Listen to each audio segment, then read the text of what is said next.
Olá, este é o blog Civil e Imobiliário. Nesse vídeo nós vamos falar sobre a resolução dos contratos de venda e compra após a Lei 13.097 de 19 de janeiro de 2015.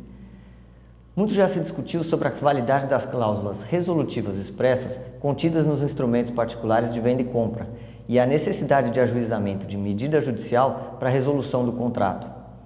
Sempre que houver o inadimplemento do contrato por uma das partes, aquele que não deu causa ao descumprimento pode ajuizar uma demanda para obter a resolução do contrato.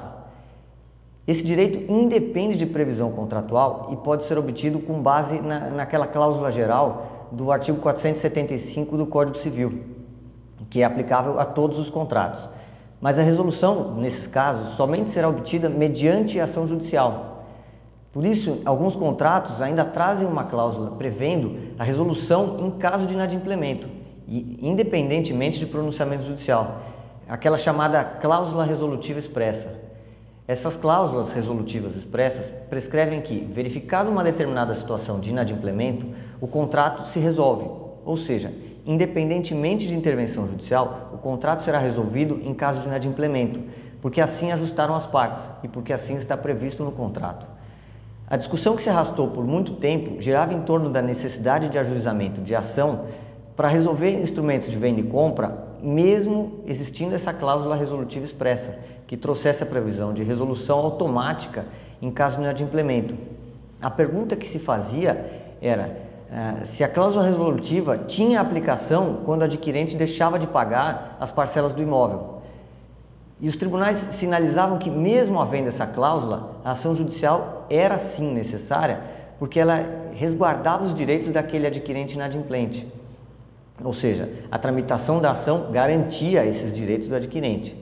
O grande problema desse entendimento é que uma ação judicial tem um curso muito extenso e leva um tempo até que se chegue a uma sentença que decida aquela lide. Durante o trâmite do processo, o contrato ainda não se resolve e assim permanece até a prolação da sentença. Nessas ações não se consegue uma liminar para vender o imóvel, justamente porque o tribunal entende que essa não concessão de liminar é necessária para garantir o direito daquele adquirente.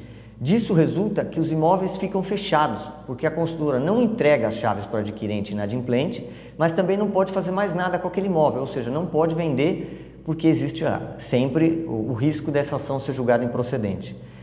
Essa situação, contudo, parece se alterar. A Lei 13.097 trouxe uma alteração ao artigo 1º do Decreto-Lei 745, de 7 de agosto de 1969, que trata dos compromissos de compra e venda.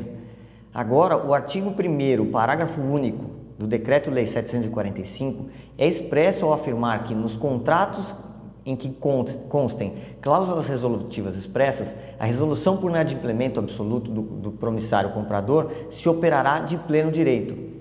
Claro que essa situação continua submetida àquela regra de que o adquirente inadimplente deve ser notificado, judicial ou extrajudicialmente, para purgar a sua amora no prazo de 15 dias, como ainda determina o caput desse artigo 1º. Mas, decorrido esse prazo de 15 dias para a purgação da mora, nos termos da lei já haverá resolução automática pelo inadimplemento. Legalmente agora, o compromissário comprador está dispensado do ajuizamento de ação judicial para resolver o contrato. Basta que haja a cláusula, a notificação do devedor e que esse prazo não seja cumprido de purgação de mora.